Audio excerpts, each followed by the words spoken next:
Now we're getting Dr. Lyon back on for questions and answers. Hello. I guess my question is, because I was dyslexic or am dyslexic, but I was treated about age 8. My question is, when it comes to phonetic awareness and phonics, what is it about the dyslexic brain that processes or learns that differently than, say, the average child? The neural systems that are critical for reading are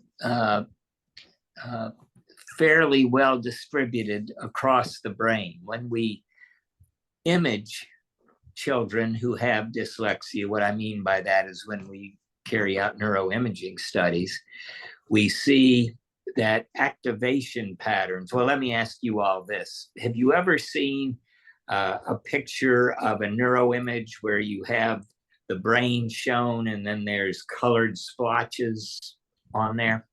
Are people familiar with that kind of picture? What those splotches indicate on the brain, what those colored patterns indicate, are the activation parameters of the brain. Basically, what the colors are showing you is where glucose and blood flow is moving to areas of the brain that are working hard.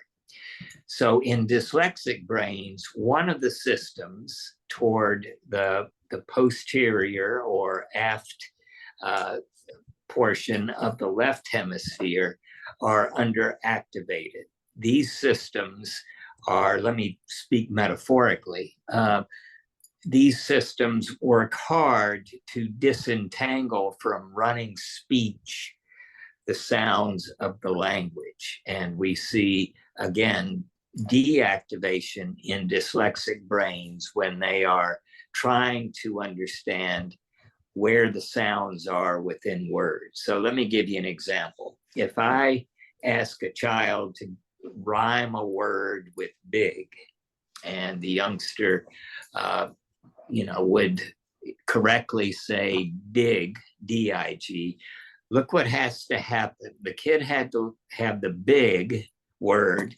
slice off the initial sound, the initial consonant, b, and replace it with a d. Now that sounds very, very simple, except for the fact that you and I, nor any of the kids, ever hear the sounds within the word big. When I say b, when I say big, the minute I say b, the and the g sound fold right up into the initial consonant. Otherwise, I would be spelling everything out to you. So I would say, hi, how are you doing? That is a big picture or something like that. So the brain has to be able to deploy certain systems to unpack running speech into those smaller sounds. In dyslexic readers, what we find are lesser amounts of activation in the systems that do that. Keep in mind that we're looking at the entire brain when people read, and there are multiple systems activated at the same time. This is the system that handles the sound structure. Now, what does one do about that? The only way to begin to remedy the reading capability to help the kids decode words to sound, and to do that quickly, is, as you heard from the film, very structured, highly systematic, direct instruction, where the children are presented very clear examples of how they need to go about understanding the words are made up of sounds.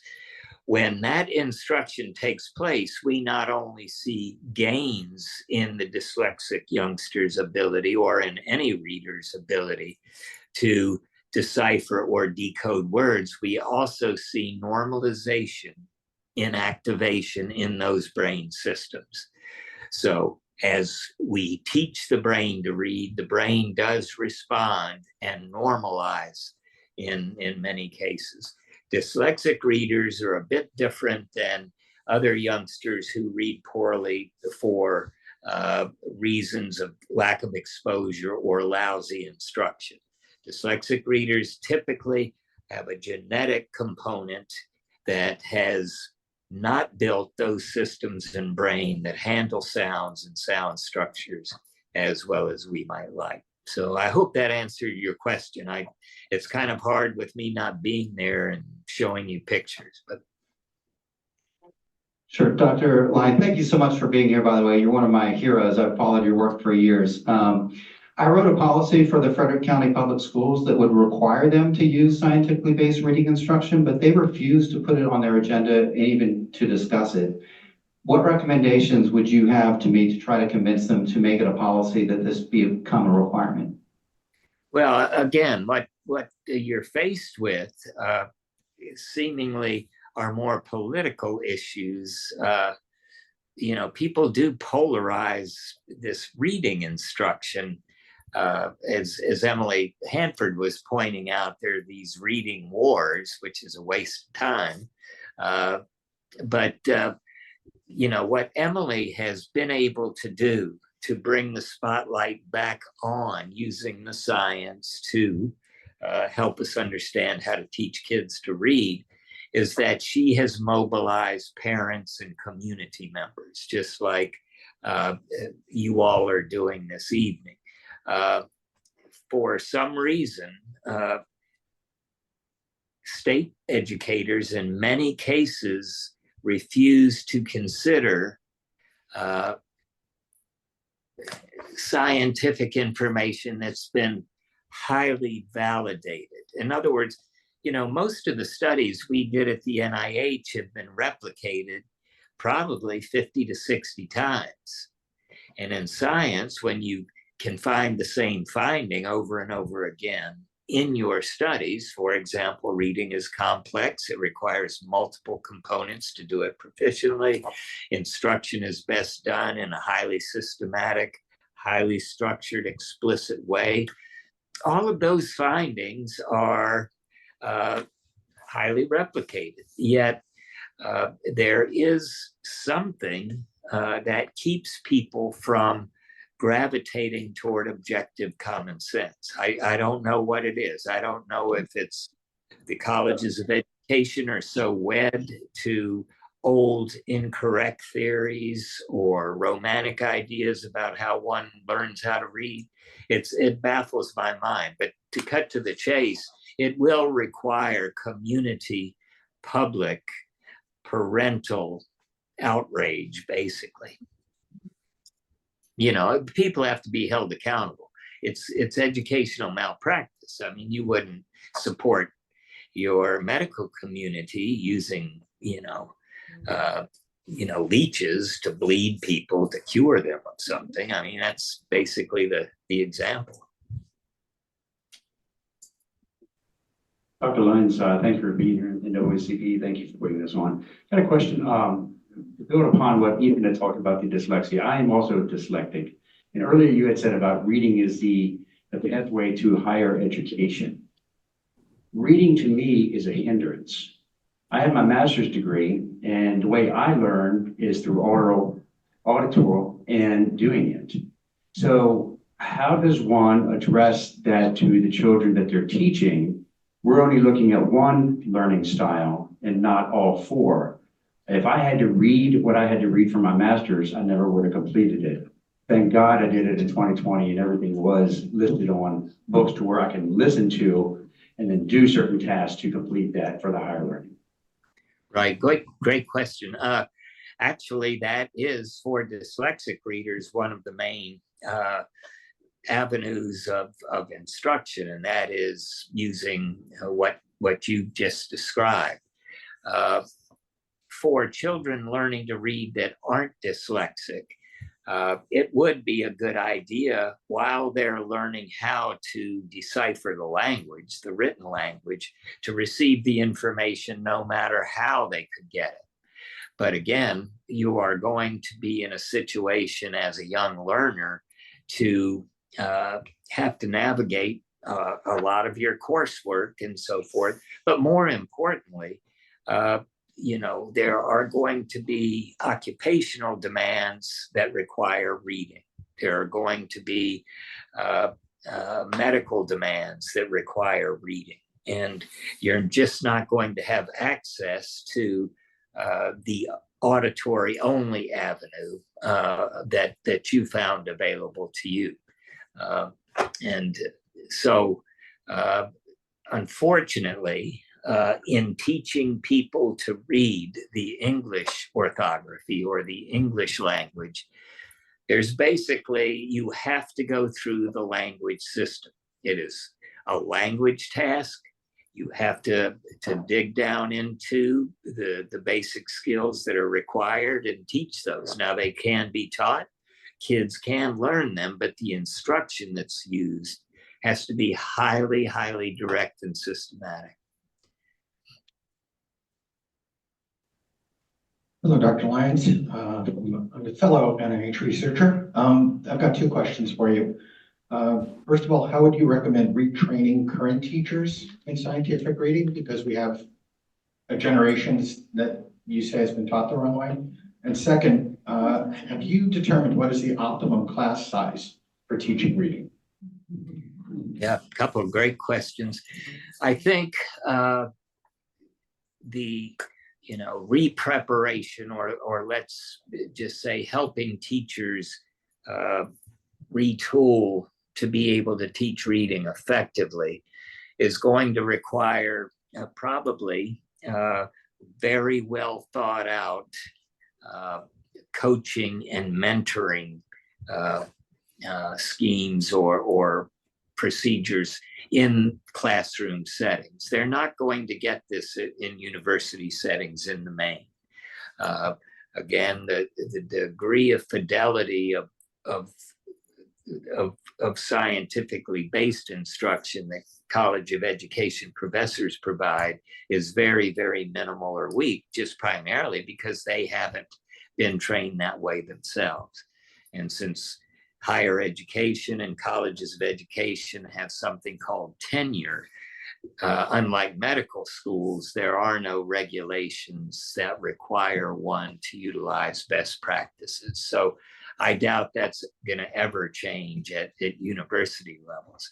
Where we're seeing the most gains are I think the film addressed this to some degree, are teachers coming into the classroom being provided coaches and mentors. So as they learn the new concepts, they are continually reinforced for applying procedures correctly. And they also can watch experts model the instructional strategies for them. So, it's going to take place where children are being taught most likely, but there must be very systematic coaching and mentoring capabilities within the schools. And that's going to be tough because of budgetary issues, but it's pay now or pay later. Hi, I'm a public school teacher of 25 years, and I'm currently a reading specialist in Virginia. Thankfully, we do have legislation on the books, and we are changing our approaches. It's slow going, but we are doing it. To piggyback on the question that was just posed, we're doing letters in Virginia with MOTS training, which is very successful. What other trainings would you offer or suggest for staff? I think letters is one of the best. It's got strong evidence to it.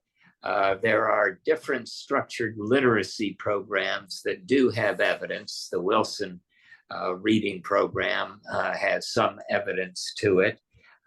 It's built on the principles that the research has set in place for many, many years. I think, in the best of all worlds, one would want a teacher to be prepared so that when they are working with a kid, they know how to adapt different types of programs to meet that kid's needs. They're not wedded to one program. But as people are learning how to apply scientifically based instruction, there are programs that I think Teresa and her group know about, and there are clearinghouses like Reading Rockets and the Reading League that can provide you very good information about which programs have evidence, what is their focus, and so forth. As the film pointed out, there are a number of curricula on the market, 3-cueing system curricula, and reading recovery and those kinds of things. Those do not have strong evidence of effectiveness yet. Those still seem to be populating quite a few school systems reading programs. But again, public service foundations and organizations like the Reading League, Reading Rockets, I believe Teresa would have access to a lot of those different websites. But congratulations on the Virginia work. I know how hard it is. Hello, I'm also a public school educator. Actually, I was taught the Wilson reading system and evidence-based reading strategies in my special education master program at the University of Pittsburgh. So my question is, what is the correlation in your research between educator autonomy and the lack of control over a curriculum and the students' reading statistics? And kind of a secondary question is, I do agree with you, there's a disconnect between what's taught in our educational cohorts and what educators are allowed to use in schools. So like whole language and cueing are actually created by corporations and not educators. So how do we organize to be able to get educators to design the curriculum like we saw in the video?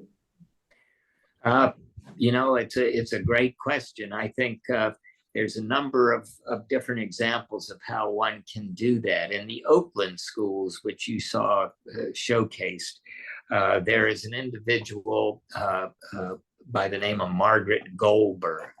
And Margaret has developed the Right to Read Foundation for within school implementation. And she utilizes, with the district support, different types of in-service programs that allow teachers to design what they feel is best for their students based upon the scientific evidence available. And, teachers have one of the toughest jobs I have ever seen. I mean, the number of decisions you teachers have to make in a given day with more than one human being at a time is pretty overwhelming.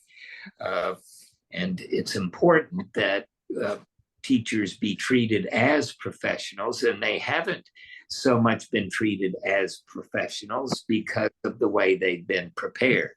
And what you're talking about is developing a professional discipline among teachers that utilizes the best practices available, practices that are based upon validated science. And there's some good examples around the country of where autonomy is being built among teachers in terms of what they've selected to implement in their classrooms. Good evening, Dr. Lyon. Thank you for joining us tonight. I'm a higher education administrator here in Frederick County, but more importantly, I'm a mom of a child with disabilities who entered kindergarten during 2020. Yay! So one of the things that I understood very clearly the importance of interventions, early interventions, and we were doing all the things at birth, basically. One of the things that I'm curious about is, how do parents really understand the distinction between evidence-based and research-based? So one of the things that I've been pointed to is like the Orton Gillingham, and I'm looking at my son and I'm like, what the heck is happening? Because we're not making any progress. But it's being touted. It's being touted not just here in Frederick County, but also I came from New Jersey before the pandemic. So those were things that were talked about there as well. So how do parents actually truly advocate And understanding that distinction when someone is saying this is research-based versus evidence-based. Right. Yeah, it can really get confusing. There's very few programs that have gone through the necessary randomized trials to determine how effective they are and for whom. There have been a number of programs that are available. Orton Gillingham as a program has not been one of those that's gone through trials.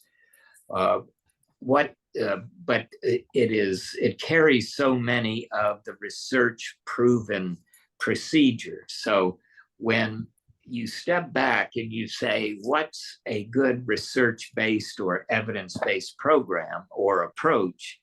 These are approaches that cover all components of reading. As you've heard from the film and from some of your discussions, the kids have to know phonemic awareness, non-negotiable.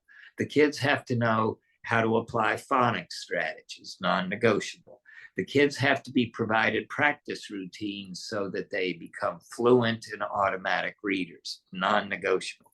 The kids have to have strong vocabularies in order to comprehend what they read, and they have to be taught comprehension strategies.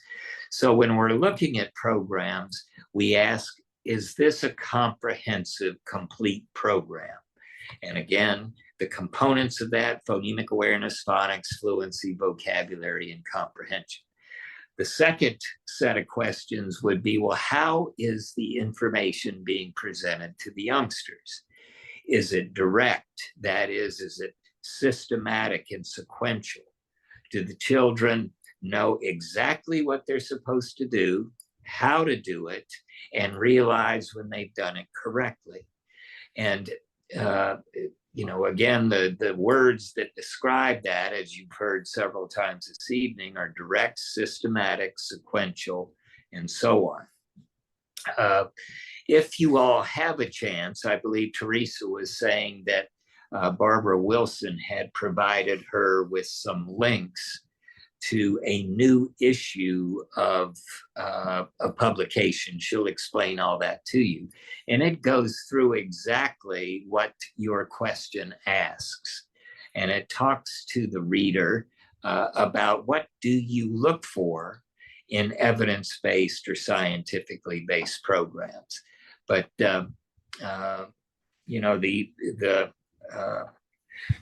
it's just much more complicated, unfortunately, than we would like it.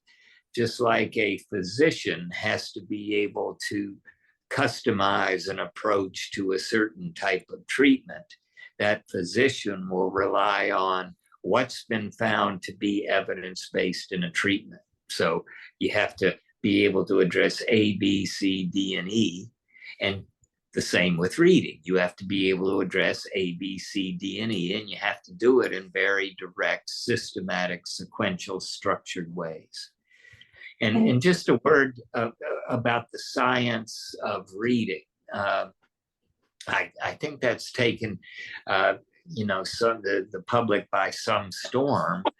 And if you ever had a chance, go back and look at my congressional testimony in 1997, and I was talking about the science of reading. So at that time, I used that term as meaning that what is being understood about how reading develops is based upon replicated evidentiary standards.